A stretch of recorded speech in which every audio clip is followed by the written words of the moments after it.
ओम नमः शिवाय। ओम नमः शिवाय।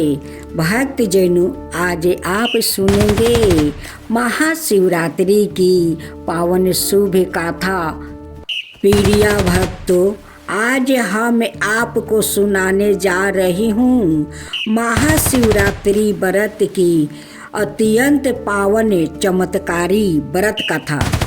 महाशिवरात्रि वो शुभ रात्रि है जब भोलेनाथ और माता पार्वती का दिव्या विवाह हुआ था।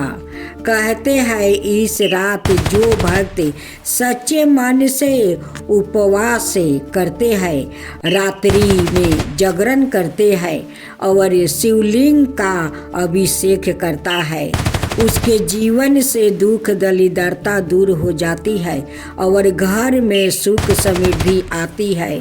आज की कथा सुनने मात्रा से भी महापापों का नाश होता है और मनोकामनाओं की वो पूर्ति होती है। तो आइए भक्त जनों, शिव नाम का स्मरण करते हुए शुरू करते हैं महाशिवरात्रि व्रत की पावन कथा। भानु नाम का एक शिकारी था। वो जानवरों की हत्या करके अपने परिवार का भरण पोषण करता था। वो एक साहूकार का कर्जदार था, लेकिन उसका ऋण समय पर ना चुका सका। क्रोधित साहूकार ने शिकारी को शिव माठ में बंदी बना लिया। संयोग से उस दिन शिवरात्रि थी। शिकारी ध्यान मगन होकर शिव संबंधी धर्मी की बातें सुनता रहा। चतुर्दशी को उसने शिवरात्रि व्रत की कथा भी सुनी। शाम होते ही साहूकार ने उसे अपने पास बुलाया और ऋण चुकाने के विषय में बात की। शिकारी अगले दिन सारा ऋण लौटा देने का वचन देकर बंधन से छूट गया। अपनी दिनचर्या की भांति वो जंगल में शिकार के लिए निकला, लेकिन दिन भर बंदी गिरह में रहने के कारण भूख प्यास से व्याकुल था। शिकारी खोजता हुआ वो बहुत दूर निकल गया। जब अंधकार हो गया तो उसने विचार किया कि रात जंगल में ही बितानी पड़ेगी। वो वन एक तालाब के किनारे एक बेल के पेड़ पर चढ़कर रात बिताने का इंतजार करने लगा। बेल वृक्ष के नीचे शिवलिंग था जो बेल पत्रों से ढका हुआ था। शिकारी को उसका पता न चला। पारवा बनाते समय उसने जो टहनियाँ तोड़ी वो संयोग से शिवलिंग पर गिरती चली गई। इस प्रकार दिन भर भूखे प्यासे शिकारी का व्रत भी हो गया और शिवलिंग पर बेलपत्र भी चढ़ गया। एक पहर रात्रि बीत जाने पर एक गर्भिणी हिरनी तालाब पर पानी पीने पहुंची। शिकारी ने धनुष पर तीर चढ़ाकर ज्यों ही पर चांचा घींची। हिरनी बोली, मैं गर्भिणी हूँ, शीघ्र ही प्रसव करूँगी। तुम एक साथ दो जीवों की हत्या करोगे, जो ठीक नहीं है। मैं बच्चे को जन्म देकर शीघ्र ही तुम्हारे समक्ष प्रस्तुत हो जाऊंगी, तब मार लेना। शिकारी ने प्राचंचा ढीली कर दी और हिरनी जंगली झाड़ियों में लुप्त हो गई।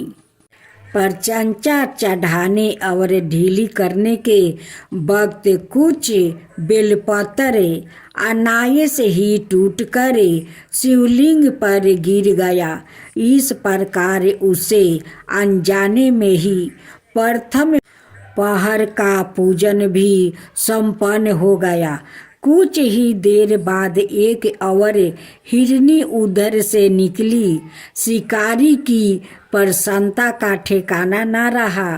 समीप आने पर उसने धनुष पर बाण चढ़ाया। तब उसे देखा। हिरनी ने निर्ममता पूर्वक निवेदन किया, हे शिकारी, मैं थोड़ी देर पहले ऋतु से निमृत हुई हूँ। कामातुर विरहिणी हूँ। अपने प्रिया की खोज में भटक रही हूँ। मैं अपने पति से मिलकर शीघ्र ही तुम्हारे पास आ जाऊंगी। शिकारी ने उसे भी जाने दिया। 2 बार शिकार को खोकर उसका माथा ठनका। वो चिंता में पड़ गया। रात्रि का आखिर पहर बीत रहा था। इस बार भी धनुष से लाग कर कुछ बेलपत्र शिवलिंग पर जा गिरा और दूसरे पहर की पूजा भी संपन्न हो गई।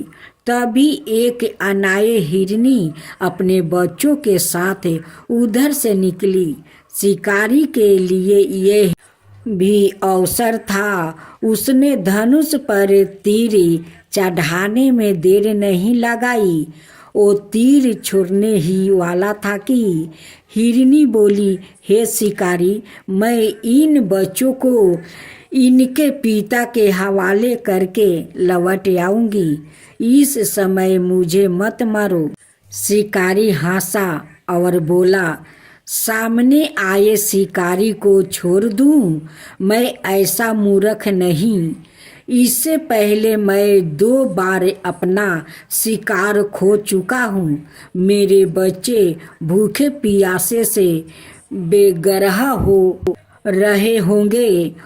उत्तर में हिरनी ने फिर कहा, जैसे तुम्हें अपने बच्चों की ममता सता रही है, ठीक वैसा ही मुझे भी।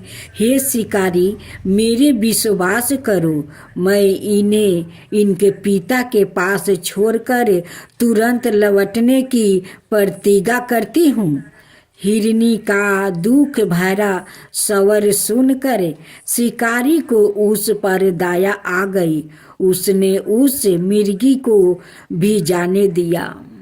शिकारी के अभाव में और भूख प्यास से व्याकुल शिकारी अनजाने में ही बेल वृक्ष पर बैठा बेल पत्र तोड़ तोड़ कर नीचे फेंकता जा रहा था। पाँव फाटने को हुई तो एक हष्ट पुष्ट मिर्गी उसी रास्ते पर आया। शिकारी ने सोच लिया कि इसका शिकार वो अवश्य करेगा। शिकारी की इतनी प्रशंसा देखकर मृग मिनती सवार में बोला, हे शिकारी, यदि तुमने मुझसे पूर्व आने वाली 3 मिर्गियों और छोटे छोटे बच्चों को मार डाला है तो मुझे भी मारने में बिल्कुल ना देर करो, ताकि मुझे उनके वियोग में एक क्षण भी दुख ना सहन पड़े। मैं उन हिरनियों का पति हूँ। यदि तुमने उन्हें जीवन दान दिया है तो मुझे भी कुछ क्षण का जीवन देने की कृपा करो। मैं उनसे मिलकर तुम्हारे समक्ष उपस्थित हो जाऊंगा। मृग की बात सुनते ही शिकारी के सामने पूरी रात का घटना चक्र घूम गया। उसने सारी कथा मृग को सुना दिया। तब मृग ने कहा, मेरी 3 पत्नियां जिस प्रकार प्रतिज्ञाबद्ध होकर गई है, मेरी मृत्यु से अपने धर्म का पालन नहीं कर पाएगी। अत जैसे तुमने उन्हें विश्वास पात्र मानकर छोड़ा है, वैसे ही मुझे भी जाने दो। मैं उन सबके साथ तुम्हारे सामने शीघ्र ही उपस्थित होता हूँ। शिकारी ने उसे भी जाने दिया। इस प्रकार परात हो आई। उपवास रात्रि जागरण और शिवलिंग पर बेलपत्र चढ़ाने से अनजाने में ही पर शिवरात्रि की पूजा पूर्ण हो गई। पर अनजाने में ही की हुई पूजन का परिणाम उसे तत्काल मिला। शिकारी का हिंसक हृदय निर्मल हो गया। उसमें भगवान की शक्ति का वास हो गया। थोड़ी ही देर बाद वो मृग सपरिवार शिकारी के समक्ष उपस्थित हो गया ताकि वो उनका शिकार कर सके, किंतु जंगली पशुओं की ऐसी सत्यता, सत्विकता और सामूहिक प्रेम भाव देखकर शिकारी को बड़ी गलनियाँ हुई। उसने मृग परिवार को जीवन दान दे दिया। अनजाने में ही शिवरात्रि के व्रत का पालन करने पर शिकारी को मोक्ष और शिवलोक की प्राप्ति हुई। ऐसी महिमा है मासिक शिवरात्रि व्रत की। जय शिवा ओमकारा, प्रभु हरे शिवा ओमकारा। ब्रह्मा विष्णु सदा शिव अर्धंगिनी धारा। ओम जय शिवा ओमकारा। एकानन चतुरानन पंचानन राजे। शिव पंचानन राजे। हंसासन गरुड़ासन विषवाहन साजे। ओम जय शिवा ओमकारा। दो भुज चार चतुर भुज दस भुज अति सोहे। तीनों रूप निरखता त्रिभुवन जन मोहे। ओम जय शिवा ओमकारा। अक्षर माला बने माला मंदी माला तारी। चंदन मृग मद सोहे बोले सुभिकारी। ओम जय शिवा ओमकारा। श्वेतांबर पीतांबर गंबर अंगे। सनकादिक बरे मादिकी भूतादिकी संगे। ओम जय शिवा ओमकारा। करके मध्यम कमंडल चक्र त्रिशूल धरता। जग करता जग भरता जग पालन करता। ओम जय शिवा ओमकारा। ब्रह्मा विष्णु सदा शिव जानते अविवेका। प्राण बचर के मध्यम याहे तीनों एका। ओम जय शिवा ओमकारा। तिरगुण शिवजी के आरती जो कोई नर गावे। शिवा जो कोई नर गावे। कहत शिवानंद स्वामी मन भजत शिवानंद स्वामी। मन वांछित फल पावे। ओम जय शिवा ओमकारा। जय शिवा ओमकारा।